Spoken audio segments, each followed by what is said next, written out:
নমস্কার বন্ধুরা, সবাই কেমন আছো? আশা করছি সবাই খুব ভালো আছো। আমরাও কিন্তু বেশ ভালো আছি। আমাদের নতুন একটা ভিডিওতে তোমাদের সবাইকে জানাচ্ছি অনেক ভালোবাসার অনেক অনেক অনেক ওয়েলকাম। এদিকে আমি তো এসেছিলাম মায়ের কাছে, যেহেতু ভাইয়ের জন্মদিন ছিল সেই উপলক্ষে।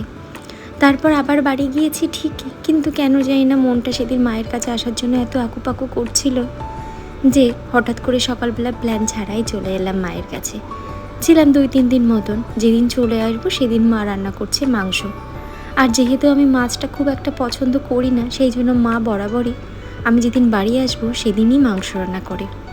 আর এদিকে বাড়িতে কিছু সবজিওয়ালা এসেছিল, তাদের একজনের কাছ থেকে একটু সবজি রেখেছে, যেহেতু আমি ভেন্ডি খেতে বড্ড পছন্দ করি। ভেন্ডি সেদ্ধ, ভেন্ডি ভাজা, যে কোনো কিছুই। ওইদিকে তো মা রান্নার তোড়জোড় করছে, আর এইদিকে আমি আমার ঘরে যে কাজগুলো থাকে সেগুলো সেরে নিয়েছি। দুপুরে এখন খাওয়া দাওয়া করবো। এদিকে মা রান্না করেছে মাটনের একদম হালকা পাতলা টেলটেলে একটা ঝোল, আর করেছিল ইঁচড় চিংড়ি। তো দুটোই আমার পছন্দের খাবার, তো দুটো তো একসাথে খাওয়া আমার পক্ষে সম্ভব হয়নি। খেয়েছিলাম শুধুমাত্র মাটন দিয়ে। দুপুরে খাওয়া দাওয়া সেরে সন্ধ্যাবেলার দিকেই বেরিয়েছিলাম বাবানের বাবার সাথে একটু।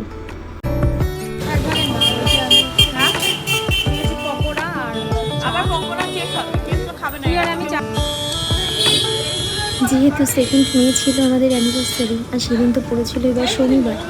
আর শনিবার দিন বাবানের বাবা, আমি, বোন কেউই বাইরের কোনো আমিষ খাবার খাই না। তো সেদিন তো আর বেরোনো হয়নি, সেই জন্য তার পরের দিন মানে রবিবার দিন আমরা একটু সবাই মিলে বেরিয়েছি। সাথে বাবানকে তো নিয়ে নিয়েছি, কারণ ওকে ছাড়া কোথাও যেতে এখন কেন যাই না আমার একদমই ভালো লাগে না। কোথাও গেলে এত আনন্দ করে। আর যেহেতু দুপুরবেলা আমাদের একটু ভারী করে খাওয়া দাওয়া হয়েছে, সেই জন্য খুব বেশি খাবার দাবার আমরা খেতে পাইনি। গিয়েছিলাম, ভেবেছিলাম আমাদের আশেপাশে একটু মেলাতে যাব, গোবরডাঙ্গাতে। গিয়ে দেখি সেখানে মেলাতে নেই, উপরন্তু ভাঙা মেলা, আর মাত্র একটাই রয়েছে জিলিপির দোকান। কী আর করা যাবে, থোতামুখ একদম বোতা হয়ে গিয়েছে আমার ওখানে। না, মেলা আছে আছে আছে, চলো। যাই হোক, গিয়ে তো মেলা নিয়ে অনেক কিছু প্ল্যান করে গিয়েছিলাম যে কিছু কেনাকাটা করব, কিন্তু সেই সব আর কিছুই হয়নি। সব কিছু একদম মাঠে মারা গেছে।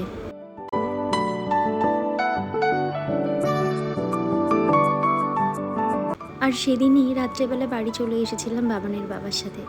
কোথাও গেলে কেন জানি না বাড়ির বাইরে, বিশেষ করে বাড়ির বাইরে কোথাও গেলে খুব একটা না, বেশি একটা ভালো লাগে না আমার। মনে হয় কখন বাড়ি যাব, কখন নিজের জায়গায় যাব, নিজের সমস্ত কিছু দেখব। আসলে যখন একটা মেয়ের সংসারের প্রতি মায়া চলে আসে, ভালোবাসা আসে, তখনই হয়তো এটা হয়। যদি শ্বশুরবাড়ির কারোর প্রতি কোনো ভালোবাসা বা তারাও যদি তোমাকে ভালোবাসা না দেয়, তাহলে আমার মনে হয় না কখনো এই জিনিসটা তৈরি হবে। আমার ক্ষেত্রে সেইটা হয়েছে। প্রথম যখন এখানে এসেছিলাম, একটু অ্যাডজাস্ট করতে সময় লেগেছে ঠিকই। প্রথম না মনে হতো মায়ের কাছে গেলেই শান্তি লাগে।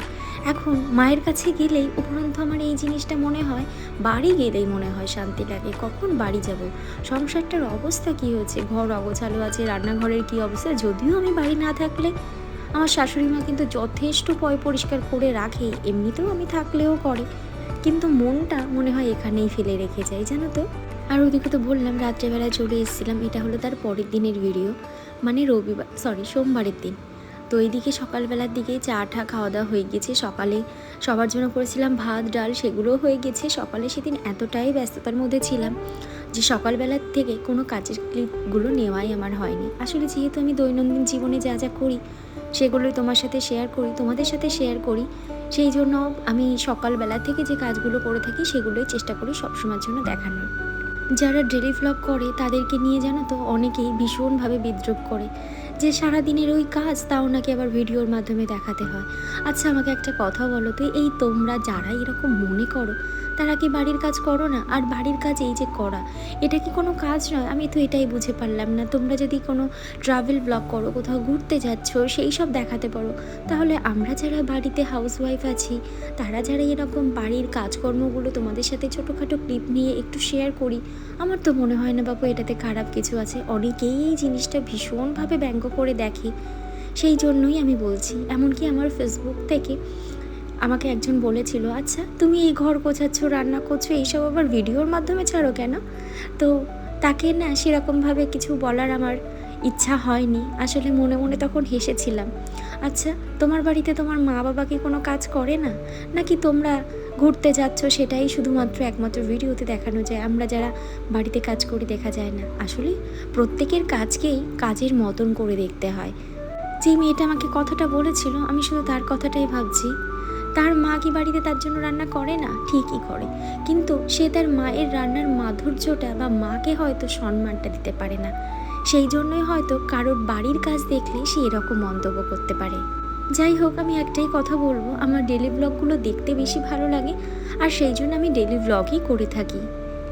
আমার চ্যানেলে ম্যাক্সিমাম যাদেরকে আমি সাবস্ক্রাইব করে রেখেছি তারা কিন্তু ম্যাক্সিমাম সবাই ডেলি ব্লগ শেয়ার করে।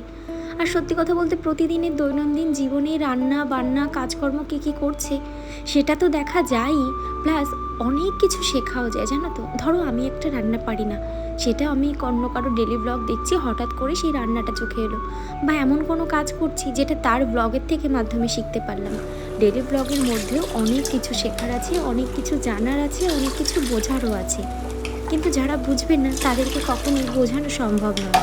আর তোমরা যারা আমার ভিডিওটা দেখো, সত্যি কথা বলতে মাত্র কয়েকটা সাবস্ক্রাইবার নিয়ে আমি আমার চ্যানেলটা শুরু করেছি, সেখান থেকে ভিউজ পাই আমি যথেষ্ট, আর এটাই আমার কাছে অনেক। ধরো আমার চ্যানেলের সাবস্ক্রাইবার হলো 10 জন, কিন্তু সেখানে ভিউজটা যদি 30-40 জন হয় একটা মানুষের কাছে, সেইটাই কিন্তু সবচেয়ে বড় পাওয়া। এইভাবেই ভালোবাসা দিতে থেকেও আমিও তোমাদেরকে অনেক ভালোবাসা আর অনেক অনেক অনেক সাপোর্ট দেবো। তো যাই হোক, এবার আসি কাজের কথায়। এইদিকে বাবানের জন্য করেছিলাম হালকা পাতলা করে শিঙি মাছের ঝোল, আর এইভাবে কিন্তু খেতে আমারও ভালো লাগে, বিশেষ করে ঝিঙে দিয়ে হালকা পাতলা যে ঝোলটা হয়। আর এইদিকে বেলা তখন 1টা বাজে, তখন নাকি আমার পেয়েছে চায়ের খিদে।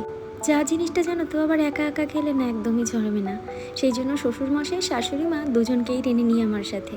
আর এদিকে দুপুরবেলায় খাওয়া দাওয়া হয়ে গিয়েছে, এখন হবে একটু ভাত ঘুম। বাবানের বাবা আর বাবান তো আগেই ঘুমিয়ে পড়েছে। আমি একটু ভিডিওটা এডিটিংয়ের কাজ করছিলাম, তখন অন্য যে চ্যানেলে যে শর্ট ভিডিওগুলো আমি আপলোড করি সেই ভিডিওগুলোই এডিটিং করছিলাম। যারা ডেলি ব্লগ করে বা এমনি ব্লগই করে তাদেরও কিন্তু অনেক পরিশ্রম করতে হয়, আর উপরন্তু আমাকে তো করতেই হয়, যেহেতু আমার ফেসবুক থেকে একটু আর্নিং আসে, তো সেই জন্য ওখানে ডেলি ব্লগগুলো শেয়ার করি, সেগুলো ছোট ছোট ভিডিও ক্লিপের মাধ্যমে শর্ট মিনি ব্লগ। যাই হোক, আজকের মতন তাহলে ভিডিওটা এখানেই শেষ করলাম। সবাই ভালো থেকো, সুস্থ থেকো, সাবধানে থেকো। দেখা হবে আবার অন্য কোনো দিন নতুন একটা কোনো